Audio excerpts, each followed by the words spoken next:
ป่าเขาหลวงเป็นป่าดิบที่รู้กันว่ามันเต็มไปด้วยไข้ป่าและก็ทากพิษอันว่าทากพิษนั้นหากใครโดนมันก่อนและดูดเลือดก็เป็นอันว่าเตรียมรักษาตัวยาวๆได้เลยพิษร้ายของมันจะเล่นเข้าสู่กระแสเลือดหลังจากมันดูดไปได้ราวๆชั่วโมงเดียวถ้าเป็นคนที่ร่างกายอ่อนแอแล้วล่ะก็อาจจะถึงตายได้ภายใน2-3 วันนอกจากนั้นในป่าเขาหลวงยังมีสิ่งอันน่าสะพรึงยิ่งกว่าทากพิษนั่นก็คือผีโป่งร่ำลือกันว่าผีโป่งที่นี่มันดุร้ายยิ่งนักด้วยว่ามันหวงสมบัติในถ้ำซึ่งเป็นถ้ำใหญ่แห่งหนึ่งที่พรานป่าเรียกกันว่าถ้ำโป่งขามและสิ่งที่ผีโป่งมันหวงนักหวงหนาก็คือแร่ชนิดหนึ่งที่มีชื่อว่าแก้วขนเหล็กใช่แล้วมันเป็นแร่ใสแวววาวที่มีเส้นคล้ายๆขนหรือว่าเส้นผมของคนอยู่ในความแวววาวนั่นแต่ว่าแก้วขนเหล็กที่เจ้าผีโป่งหวงไม่ใช่แก้วขนเหล็กธรรมดามันคือแก้วขนเหล็กสะดือถ้ำที่หายากยิ่งกว่ายากหากว่าผู้ใดได้ครอบครองแก้วขนเหล็กสะดือถ้ำแล้วล่ะก็ว่ากันว่าเขาผู้นั้นจะหายตัวได้ในพริบตาเมื่อเป็นดังนี้ผู้มีวิชาอาคมต่างๆต่างก็อยากเป็นเจ้าของมันกันทั้งนั้นรวมทั้งพันจันรับเขตพันจันรับเขตนั่นเป็นตำแหน่งของผู้ใหญ่จันทร์สมัยที่ยังคงมีศักดินาและตำแหน่งพันก็คือเท่ากับว่าเป็นผู้ใหญ่บ้านนั่นเองเสียงไอแดงหมาแก่ที่พันจันเลี้ยงไว้เห่าคล้มอยู่หน้ารั้วบ้านที่ตั้งอยู่ค่อนไปทางท้ายบ้านหลังใหญ่ของพันจันนั่นร่มครึ้มไปด้วยต้นลำไย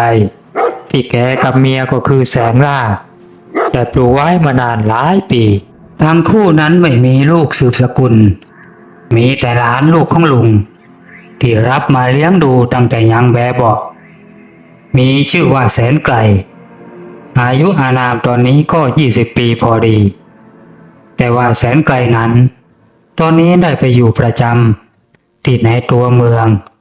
เพื่อเราเรียนวิชาการนานๆถึงจะกลับมาเยี่ยมที่บ้านมีเสียงเรียกอยู่ที่หน้าประตูรั้วปานจันอยู่ไหมเสียงเรียกดังแว่วๆหน้ารั้วบ้านมันเป็นเสียงที่คุ้นหูใครนะใครกันพ่อคุณฉันเองพระนามไออามเองเหรอแม่เองหายไปไหนนานน่ะร่วมเดือนเลยทีเดียวมาเข้ามาก่อนไอแดงเองก็หยุดเอาสักทีสิวะไอ้นี่เองจำเสียงพรานอ่ำไม่ได้หรือวะปัดโธ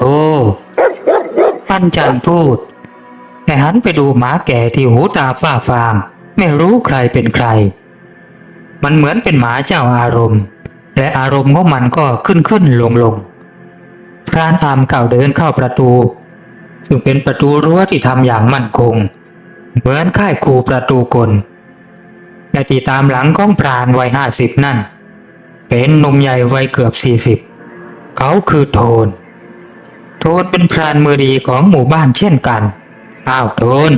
มาด้วยหรือมาพันจันดีใจหนักเข้าไปอีกก็คนคุ้นเคยกันทั้งนั้นแกร้องเรียกแสงล่าเมียรักของแกที่อยู่บนเรือนหลังบ้านให้หาของมาต้อนรับแขกมีอะไรกันหรือเองน่ะถึงมาหาข้าได้ถึงเรือนเลยนะวันนี้น่ะอย่าบอกนะว่ามาเยี่ยมเฉยๆนะโว้ยข้าไม่เชื่อหรอกพันจันรู้ว่าผู้ใหญ่จันดักคอก็ข้าน่ะไปเจอภูเขาที่เองพูดถึงแล้วนะสิพันจันพรานอ่ำเข้าเรื่องทันทีไม่เยินเยอะภูเขาที่เองบอกว่าพรานกะเหรี่ยงเคยเล่าให้เองฟังนะเรื่องว่านแก้วขนเหล็กเรื่องแร่แก้วขนเหล็กอะไรสักอย่างนี่ข้าก็ไม่แน่ใจเองลืมไปแล้วหรือจริงหรือไอ้อ่ำเองเจอที่ป่าตอนไหนล่ะเล่าให้ข้าฟังเร็วๆก็ข้ากำลังจะเล่าให้ฟังนี่แหละ ข้ากับโทนน่ะตามรอยเสือเจ็บเข้าป่าลึกไป2 วันพอล่วงกับตอนสายของวันที่3น่ะพวกเราก็ไปโผล่ที่เขาหลวงเขาที่สูงที่สุดแถบนี้ยังไงล่ะแต่ไอเสือนั่นน่ะมันก็ได้พาเราเข้าลึกไปถึงยอดดอยเลยทีเดียวแหละเพื่อนเอ้ยดอยน่ะมันพิลึกพิลั่นเราตามกันมาจนถึงซอกดอยแห่งหนึ่งมันเป็นเหวลึกและอีกฝั่งก็เป็นผาและยังมีสนยักษ์ที่โดนฟ้าผ่าไปสิ่งหนึ่งล่ะเป็นจุดสังเกตก็ตามที่แกเคยเล่าให้ข้าฟังข้าก็เลยฉุกคิดขึ้นมาได้ว่าทั้งหมดน่ะมันตรงกันกับที่เองเคยเล่าและจากที่ข้าว่านะตัวเขาหลวงก็อยู่ด้านหลังนั่นแหละคงจะใช้เวลาเดินไม่เกินครึ่งวันพรานอ่ำบรรยายภาพให้ปัญจันฟังอย่างละเอียดโดยมีโทนนั่งพยักพะเยิดอยู่ด้านข้างก็พอดีกับแสงล่าได้ยกสำรับกับข้าวมาพอดีและอีก3 วันต่อมาคณะของพันจันอันมีพรานอ่ำและพรานโทนก็ได้ออกเดินทางจากหมู่บ้านชายป่ามุ่งหน้าสู่เขาหลวงเพื่อตามหาแก้วขนเหล็กแร่อัญมณีศักดิ์สิทธิ์ที่มีความเข้มขลังในตัวของมันช่วยคุ้มตัวคุ้มภัยผู้เป็นเจ้าของและยังป้องกันคุณไสยและอันตรายอื่นๆอีก108ของมันมีเจ้าของนะพันจันเองน่ะเตรียมการเรียบร้อยดีนะโว้ยพระธรรมเตือนพันจันเมื่อพากันเดินมาได้ครึ่งทางของวันที่2ข้าก็เตรียมของมาเส้นไหว้ตามที่เองแนะนำนั่นแหละอย่างอื่นก็แล้วแต่วาสนาบารมีแล้วเองว่าอย่างไงล่ะพันจันย้อนถามข้าจะเตือนย้ำเองแล้วก็เตือนตัวข้าเองด้วยตอนที่เราเข้าไปเอาของน่ะต้องระวังให้จงหนักและเมื่อได้ของมาแล้วช่วงที่เราเผลอตัวเราอาจจะโดนแย่งนะเว้ยโดนแย่งใช่แล้วก็พวกนักศิษย์วิทยาธรที่มันกำลังตัวได้ยังไงล่ะพวกเขาก็ต้องการไหมดำเหมือนกันนะโว้ยพรานอ่ำพูดอะไรของเองล่ะพรานอ่ำไหมดำน่ะปัญจันถามก็แก้วขนเหล็กยังไงล่ะเขาเรียกกันว่าไหมดำแต่มันมีทั้งตัวผู้ตัวเมียเองคงรู้นะอ๋ออย่างนี้นี่เองปัญจันพูดขอบใจเองมากนะพรานอ่ำเองนี่มีความรู้ดีจริงๆมีความรู้กว้างไกลสมแล้วล่ะที่เองน่ะเป็นศิษย์เอกของพระเถระนามอุโคตผู้มีนามว่าท่านจันทกัสสปะพันจันกล่าวชมและหันไปถามโทนที่ก้มหน้าก้มตาเดินอย่างเดียวใช่ไหมพรานโทนพรานอามน่ะข้าว่าเป็นมือหนึ่งไปอีกนานในป่าแถบนี้น่ะใช่จ้าท่านพันจันข้าเองยังต้องเรียนรู้จากพี่อามอีกเยอะมากพรานโทนบอกพรางชะงักกึกก็ทำสัญญาณให้ทุกคนเงียบพรางเงี่ยหูฟังเสียงบางอย่างที่ดังคึกๆอยู่ไกลๆตรงสันเขาเบื้องหน้าหลบก่อนพวกเรามีบางอย่างกำลังมุ่งตรงมาทางนี้โทนหันมาพูดในขณะที่2 คนก็ได้ยินเสียงแปลกนั่นเช่นกันเฮ้ยมันเป็นเสียงบนฟ้าเสียงบินน่ะถ้าจะไม่เข้าทีแล้วพรานอ่ำพูดแต่พากันแอบตรงพุ่มไม้หนาบริเวณนั้นทันทีและผ่านไปร่วมอึดใจใหญ่ๆเสียงหนักๆคล้ายเสียงกระแทกและก็แหวกอากาศมันก็ได้ดังใกล้เข้ามาอย่างรวดเร็วคราวนี้มีเสียงแผดร้องแหลมด้วย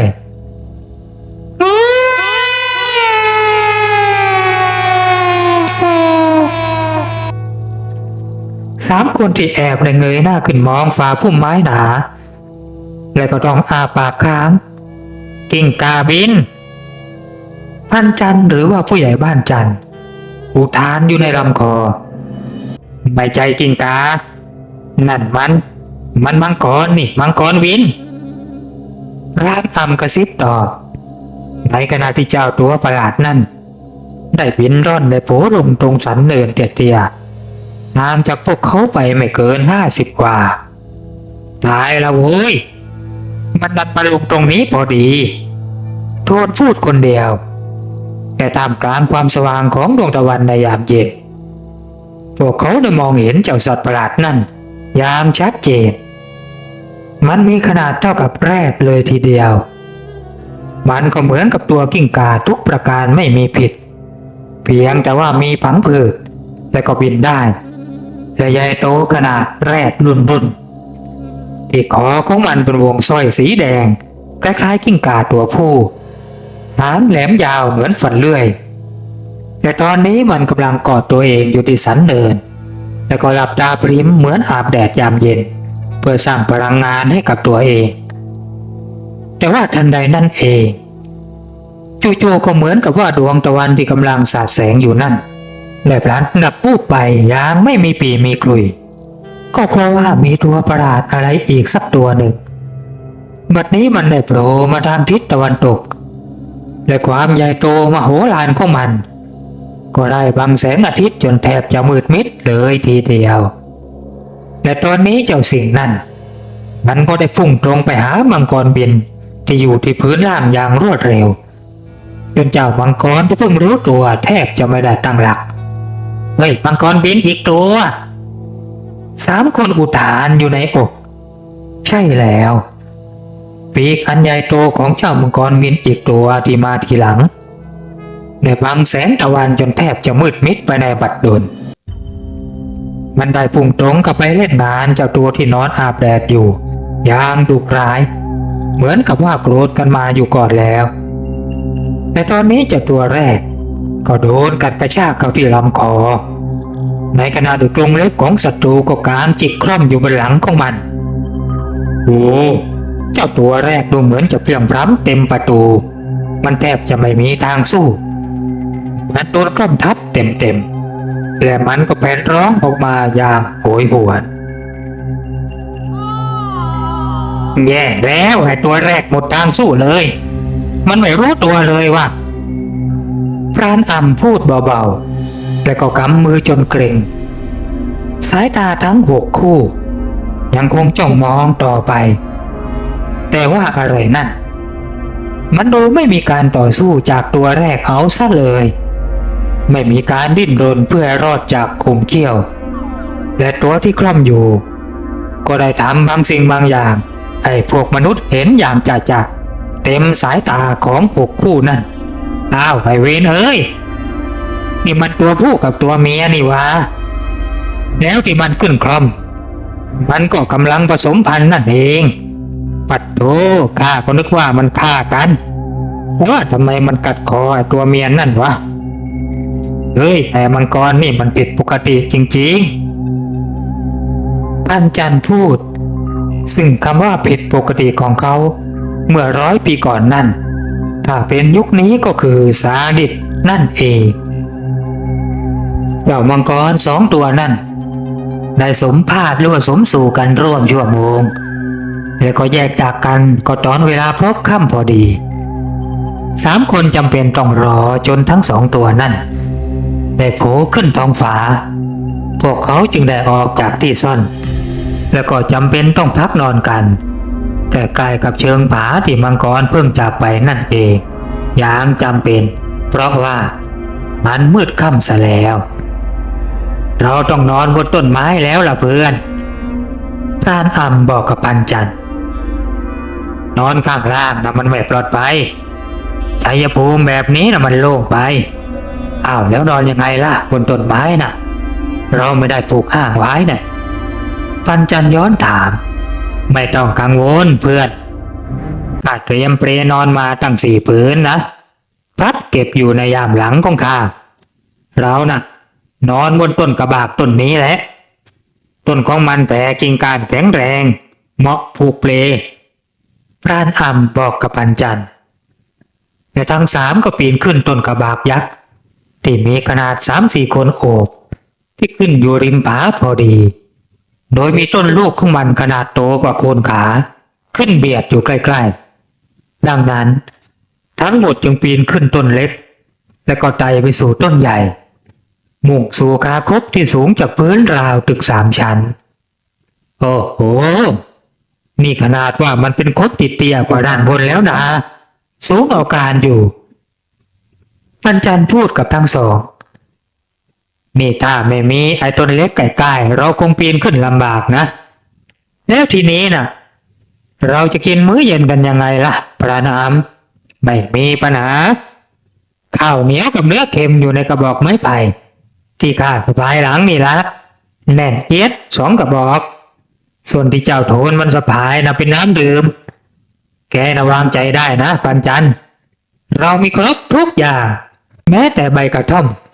ถ้าแกเปรี้ยวปากแกก็มีกินแน่นอนพรานอ่ำบอกพรางหัวเราะฮ่าอย่างผ่อนคลายการนอนในเปลบนต้นไม้สูงถือว่าเป็นประสบการณ์แปลกใหม่ของพันจันแต่ว่าสำหรับโทนและพรานอ่ำนั้นเป็นเรื่องปกติธรรมดาแค่ผูกกับกิ่งไม้ที่แข็งแรงดูมั่นคงก็เป็นอันใช้ได้กินกันอิ่มหนำสำราญก็พากันหลับและแค่ผ่านไปไม่ดึกมากทุกคนก็ต้องสะดุ้งตื่นเมื่อมีเสียงกิ่งไม้หักโผงผางมันได้ดังแว่วเบาๆมาจากริมผาใกล้ๆกันกับที่นอนกันบนต้นกระบากเสียงอะไรเสียงอะไรพันจันกระซิบถามทั้งสองถ้าไม่ช้างก็สัตว์ใหญ่พรานอ่ำกระซิบตอบคนทั้ง3ในเงี่ยหูฟังและก็ยังงัวเงียกันอยู่และสักพักก็กลับได้ยินคล้ายๆเสียงคนคุยกันเสียงนั่นดังเบาๆแล้วก็แว่วมาตามลมเป็นระยะทุกคนแทบจะการหายใจตั้งใจฟังและเสียงนั่นก็กลับเงียบไปพอทำท่าจะนอนกันต่อ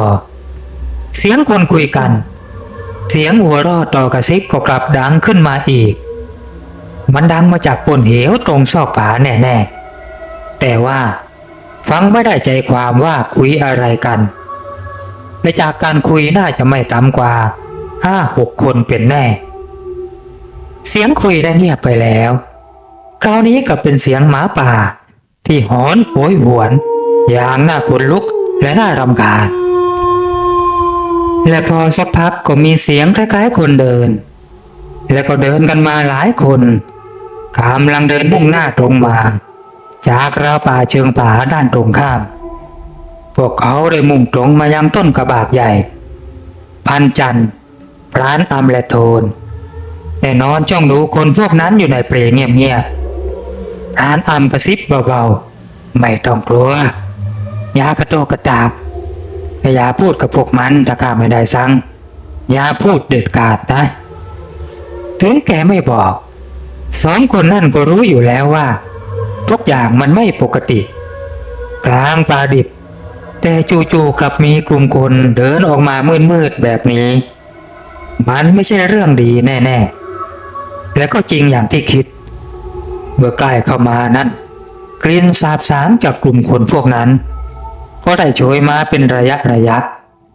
ยามเมื่อลมได้พัดกันโชกพวกมันเดินกันมาถึงรัศมีพุ่มไม้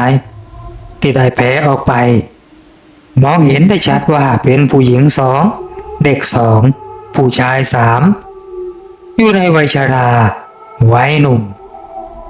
ชายชราผมขาวที่เดินนำหน้าได้ยกมือป้องหน้าแล้วก็แงนมองขึ้นบนขาคบแต่พลางพูดออกมาเสียงแหบพร่าว่ามีใครอยู่ข้างบนบ้างขอยากินหน่อยขอยากินหน่อยลูกข้าไม่สบาย3 คนบนต้นไม้นั่งเงียบไม่มีใครโต้ตอบอะไรชายแก่ด้านล่างพูดเสียงแหบๆอีกว่าข้ารู้ว่ามีคนอยู่ข้างบนขอแบ่งยาให้ข้าหน่อยปันจันที่ถือว่าตัวเองก็มีอาคมขลังคนหนึ่งเหมือนกันแกเส้งพูดออกมาเป็นคำแรกโดยได้ฟังคำตัดตาดของพรานอ่ำเรื่องยาอะไรแกอยากได้ยาอะไรลูกข้าป่วยข้าอยากได้ยาข้ารู้แล้วแกอยากได้ยาอะไรถ้าอยากได้นะแกมาเอาที่โคนไม้สิเดี๋ยวข้าจะทิ้งลงไปให้ชายชราเดินไปที่โคนต้นกระบากอย่างว่าง่ายและอีก6 คนก็เดินตามกันมาเป็นพรวนอันจันได้โยนหัวอะไรบางอย่างลงไป ก็โยนลงไปตรงหน้าชายแก่ที่เนื้อตัวสาบสางพรางพูดว่าอ้าวนี่ยาแกจะกินก็ได้นะหรือว่าเอาให้ลูกของแกก็ได้ในเวลาที่พันจันทร์โต้ตอบกับชายชรานั่นพระปั๊มและโทนได้จ้องดูอย่างเงียบๆและก็เตรียมพร้อมตลอดเวลาชายชราได้ก้มลงนั่งยองๆใช้มือจับคอที่พันจันทร์โยนลงไปและช่างหน้าแปลกใจสิ้นดีเขากลับนำสิ่งที่อยู่ในห่อนั่นเอาเข้าปากตัวเองแลบลิ้นเลียแปลกๆและทันใดนั่นอีกบุคคลด้านหลังต่างกกรูกันเข้ารุมล้อมชายชราและก็แย่งของในห่อนั่นกันชุลมุนเฮ้ยอะไรกันพันจันทร์เอ็งโยนอะไรลงไปทำไมพวกมันแย่งกันแบบนั้นล่ะพรานอ่ำถามพันจันทร์จู้ปากยกมือขึ้นเป็นทำนองว่าอย่าเพิ่งถามอะไรเขาวาดปากกระบอกปืนแก๊ปในมือขึ้นฟ้าเนียวไกยิงทันทีเสียงคำรามแหวกอากาศท่ามกลางความเงียบยามค่ำคืนริมโตรกป่าและสิ่งอันน่าขนหัวลุกก็เกิดขึ้นให้สามคนได้ทัศนาเมื่อกลุ่มคนลึกลับนั่นผงะตกใจเสียงปืนอย่างสุดขีดแต่ละคนกระโจนตัวรอยร้องเป๊บแล้วกลายร่างเป็นฝูงกวางทันทีอย่างไม่น่าเชื่อสายตากวางโทนกับปราณอ่ำอุทานเสียงโกรธกวางฝูงงามได้เตลิดไปไกลแล้วในขณะที่ปันจันนั่งหัวเราะพึกๆอยู่ในลำคออย่างถูกอกถูกใจก็กานายโยนถุงเกลือลงไปยังไงล่ะเพื่อนพวกมันน่ะชอบกินของเค็มๆเหมือนกับดินโป่งยังไงล่ะแล้วข้าก็ไม่อยากจะยิงมันไอ้พวกนี้น่ะมันเป็นผีกวางตายซ้ำตายซ้อนกันนานๆเข้ากลายเป็นผีป่าวนเวียนอยู่ตรงนี้หากเรายิงมันนะแน่นอนไม่เป็นสุขแน่ล่ะมันกวนทั้งคืนเชื่อข้าเอาล่ะพวกเรานอนกันเถอะคืนนี้นะน่าจะหมดเรื่องแล้วล่ะพันจันทร์บอกกับทั้งสองพรางอ้าปากหาวและกดตัวลงในเปลนอนอย่างง่วงงุนอรุณรุ่งของวันใหม่ได้มาถึงเปลนอนของทั้งสามชุ่มด้วยน้ำค้างอย่างดึกแม้ว่าจะกันไว้ด้วยใบไม้หนาแต่ว่าความชุ่มชื้นกลางป่าดิบนั่นมันเย็นชื้นจนยากจะป้องกันได้หมดโทนนั่นได้จามฟืดฟาดน้ำมูกน้ำตาไหลย้อยจนปราณอับต้องยืนไปกระท่อมให้เขียวอ้าวเขียวนี่แล้วเองจะดีขึ้นแกบอกคณะได้ออกเดินทางต่อไปจนเย็นย่ำพวกเขาก็ได้มาถึงตำแหน่งแห่งหนตำแหน่งถ้ำที่พรานอัมบอกว่าเป็นที่ที่แก้วขนเหล็กได้สถิตอยู่โดยการเดินทางไม่มีอะไรได้มาทำให้ล่าช้าลงโชคดีจริงนะที่เรานะมาได้ราบรื่นตลอดทั้งวันเลยวันนี้นะพันจันทร์รำพึงแต่พรานอัมก็ชี้มือไปที่ต้นกระท้อนป่าต้นใหญ่โบราณผ่านต้นกระท้อนต้นนี้ไปสักพักเราก็จะเห็นปากถ้ำครั้งก่อนข้ากับไอ้โทนก็มาถึงตรงนี้แหละแต่ว่ายังไม่ได้เข้าไปพรานอัมบอกเสียงหอบแล้วจะเอายังไงล่ะจะทำห้างนอนกันก่อนหรือว่าไปให้ถึงพันจันทร์ถามอ้าวก็แล้วแต่เองสิพันจันทร์เองก็ตัดสินใจเลยถ้าให้ข้าตัดสินใจก็งั้นก็ไปกันเถอะเพื่อนเหมาะก็นอนมาหน้าถ้ำนั่นละพันจันทร์ว่าในราวเกือบชั่วโมงถ้ำนั้นก็ได้ปรากฏต่อสายตาของทุกคนในระยะไกลแต่ที่ทำให้ทุกคนต้องเงียบกริบแล้วก็อ้าปากค้างก็คือว่าตรงลานกว้างใหญ่หน้าถ้ำที่ตั้งอยู่ริมผานั่นบัดนี้มันกลับมีมังกรสองตัวนอนเคียงกันอยู่เหมือนกับว่ามันสองตัวนั่นเป็นองครักษ์พิทักษ์สมบัติอ้าวเฮ้ยนั่นมันไอ้มังกรสองตัวเดิมที่เราเจอเมื่อวานนี่ใช่ไหมที่แท้มันอยู่ที่นี่เองหรือวะเอายังไงดีวะปัญจันพรานอ่ำกระซิบถามเสียงแผ่ว แกรู้สึกเสียวสันหลังว่าเมื่อมองเห็นความใหญ่โตของมันในระยะใกล้ มันโตพอๆกับแรดเลยทีเดียวคงไม่มีทางเลี่ยงแล้วล่ะพันจันทร์พูดครั้งแรกเมื่อวานที่เราเห็นมันน่ะข้าว่ามันคงมาเตือนไม่ให้เราน่ะมาที่ถ้ำนี้ไอ้พวกนี้น่ะมันมีสัมผัสพิเศษมันรู้แน่ๆว่าเราจะมาเพื่ออะไรไอ้สองตัวนี้น่ะมันโผล่กลเชิงให้เห็นก็แสดงว่า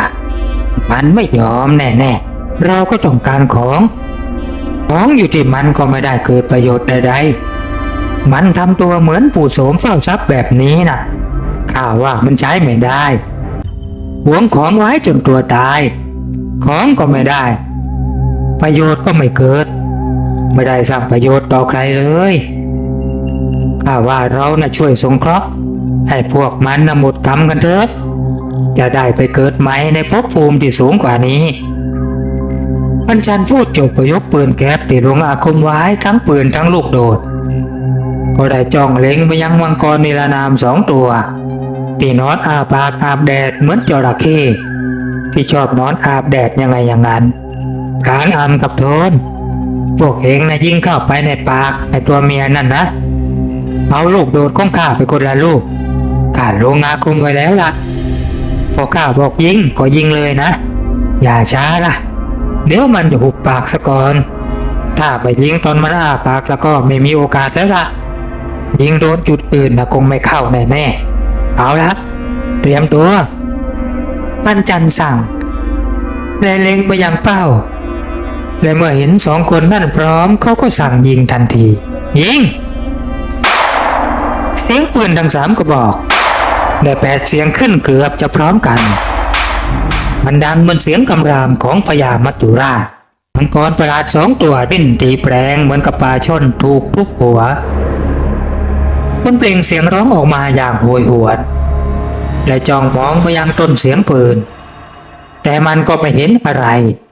เพราะว่าสามคนนั่นได้หลบอยู่ที่โคนไม้เจ้าพญายักษ์สองตัวดิ้นพลาดอย่างเจ็บปวดทรมานลูกโดดทั้งสามลูกได้ช้อนชัยอวัยวะภายในของมันโจรป่นปี้มันพยายามกระพือปีกเพื่อบินหนีไปให้พ้นไปแต่ก็คงได้แต่เพียงคิดการอวสานได้มาถึงมันทั้งสองตัวมันได้กอดกายกันนอนแน่นิ่งคอของมันสองตัวได้กายไขว้กันอย่างน่าแปลกและลิ้นของทั้งสอง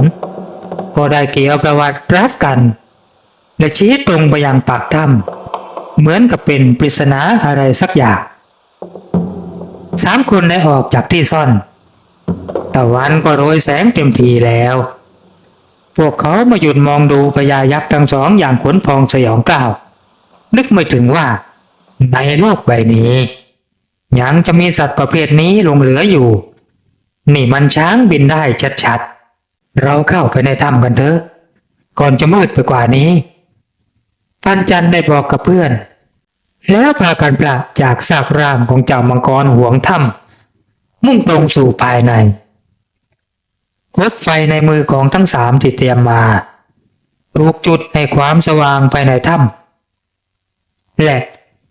แค่พวกเขาเลี้ยวพ้นจากหลืบเล็กๆในถ้ำรัศมีสว่างเรืองๆของวัตถุสิ่งหนึ่งก็ส่องออกมาจากตรงนั้นพันจันทร์ไม่รอช้าเขาหยุดอยู่กับที่พลางโอมอ่านมนตราป้องกันไปและก็ทำสัญญาณให้สองคนด้านหลังเงียบเสียงจากนั้นเขาค่อยๆก้าวตรงไปยังตำแหน่งที่มองเห็นรัศมีแสงนั่นและจากแสงแห่งคบไฟที่ทั้งสามได้ส่องสว่างจ้านั่นพวกเขาก็ได้เห็นแล้วแก้วขนเหล็กลูกโลมขนาดเท่าไข่ไก่บ้านมันได้เป็นประกายวาวับมีเส้นใยคล้ายๆเส้นผมอยู่ภายในลูกแก้ววิเศษนั่นมันได้ตั้งอยู่ในพานแบบโบราณอย่างน่าแปลกใจว่าใครกันแน่ที่เป็นเจ้าของที่แท้จริงและก่อนที่พันจันทร์จะก้าวไปอีกก้าวตรงหน้านั่น ก็กลับปรากฏเงาร่างของผีป่าผีโป่งไพรตนหนึ่งมันได้ปรากฏขึ้นเบื้องหลังของแก้วขนเหล็กนั่นมันได้จ้องมองมายังทั้งสามเหมือนจะกินเลือดกินเนื้อปากกว้างขึ้นจนมองเห็นเขี้ยวยาวดำปีของมันพร้อมกับกลิ่นปากที่เหม็นคลักคลุ้งเจ้าผีโป่งผีไพรถ้ำผีแก้วขนเหล็กหัวเราะเขย่าประสาทโจนโทนตกตะลึงแต่พันจันทร์ยังควบคุมสติได้ก็รีบยกปืนในมือจ้องไปยังผีตนนั้นพลางพูดว่าหลีกไปหากไม่อยากทำร้ายแกเจ้าผีเฝ้าถ้ำผีร้ายไม่ได้มีท่าทีตอบสนองต่อคำสั่งของพันจันทร์มันตรงมาทำท่าจะอมลูกแก้วขนเหล็กไว้ในปากอันอ้ากว้างของมันแต่ยังช้ากว่าปราณอามซึ่งพันจันทร์ได้สะกิดให้ลงมือผีดวงกุดร้องสุดเสียงเมื่อลูกกระสุนอาบว่านผีปอบได้พุ่งเข้าทะลวงเข้าไปในปากของมันลูกปืนที่อาบว่านผีปอบลงอาคมหากปีศาจตนใดโดนเข้าไปแล้วก็มันก็จะต้องโดนผีว่านปอบก็กินสุขวิญญาณจนต้องตกเป็นบริวารของมันในที่สุดพันจันทร์ไม่รอช้าตรงเข้าไปยังแก้วขนเหล็กโหมอ่านคาถาสั้นๆแล้วคว้าเอาลูกแก้วสำคัญใส่ในย่ามที่แกเตรียมมาทันทีสำเร็จพันจันทร์แผดเสียงออกมาด้วยความดีใจเหมือนกับเด็กได้ของเล่นถูกใจในขณะที่ปราณอามและโทนที่คอยระวังอยู่ด้านหลังก็พลอยดีใจไปด้วยเรารีบออกจากตรงนี้กันเถอะพันจันทร์แล้วไปหาที่นอนกันกลางทางข้าว่ามันมีกลิ่นอายไม่ค่อยจะดีว่าเว้ยเฮ้ย